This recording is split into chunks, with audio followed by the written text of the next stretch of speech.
So, I haven't done a video in a very long time, and there's multiple reasons for that. One of them honestly being that um,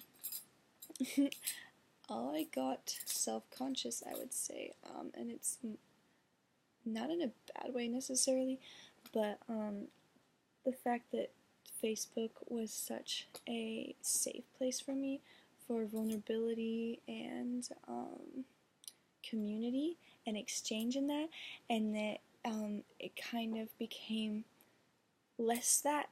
And I think for one thing that's because it became like less about like personal hardships and stuff like that, and more about like what are we gonna do to save other people. And this was like just my experience through the medicine tribe. And so meeting people more in person and stuff like that, and even just with like the political climate in America, that becomes a very difficult thing, and it's not necessarily as vulnerable and sacred and safe of a place, and the self-reflection and self-awareness, what was the word I used? It is more intense, in the sense of like, what should I be saying on Facebook? Like, how should I be speaking to people in love? Like, how do I talk about things that I disagree about? What about, like, do I have to talk about everything that I disagree about? Like, when what I really agree on is, like, peace building. So, and what do I stand for, and what do I stand against, and how do we talk about these things? Is Facebook the place to do it? Like, what is the place to do it? Another thing being that the fact that there are so many voices all the time, that I just feel like my voice,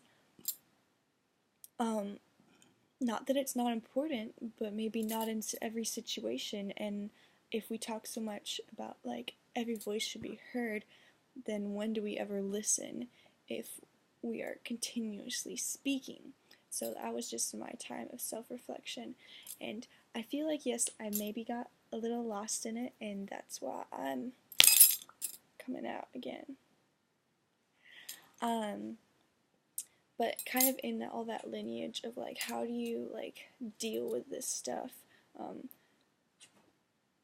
I just wanted to express that I have been trying to find the balance in being able to talk about things that are difficult and things that you're struggling with without being like viewed as someone that's negative. And I know that that's always something that's like really hard.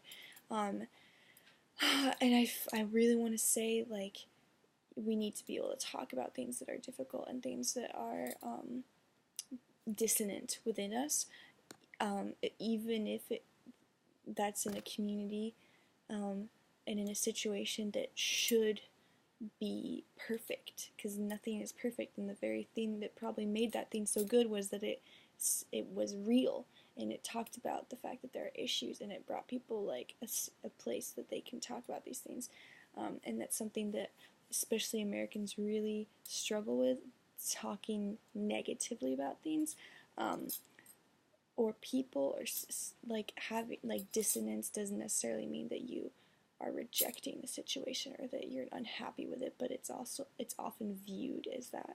So that's really hard. And one of the things that I'm trying to find balance in my life, direction, and honestly, is being able to distinguish the things that I love and the things I love doing, the things that are life-giving, and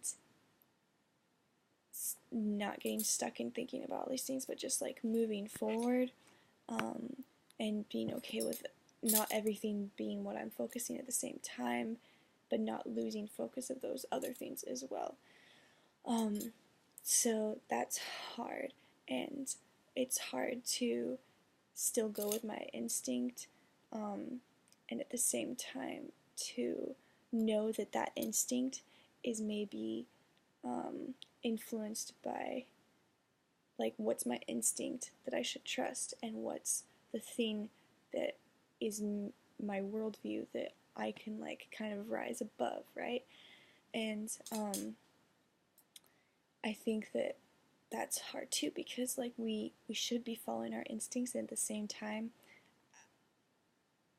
I don't think we do enough.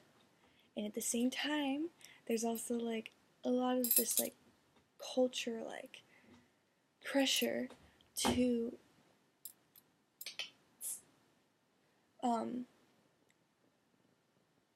you to go for it and do it, and that's pressure in itself, and that's not necessarily instinct. Maybe your instinct is telling you something else that everyone else can't hear, and it doesn't matter if they themselves are, you know, different than, like, mainstream culture. Like, you gotta go with what you gotta go, and everything just sounds like American cliches coming out of my mouth right now. But I do really want to talk about instinct, and it's okay not to like something. It's okay not to approve of something. We do it all the time, you know. And that doesn't mean that you don't have love for it, but I think a lot of times too, like, knowing to recognize that love isn't necessarily approval. And that's something to think about. And I'm gonna leave you with that. And I love you. There's a cat upside down.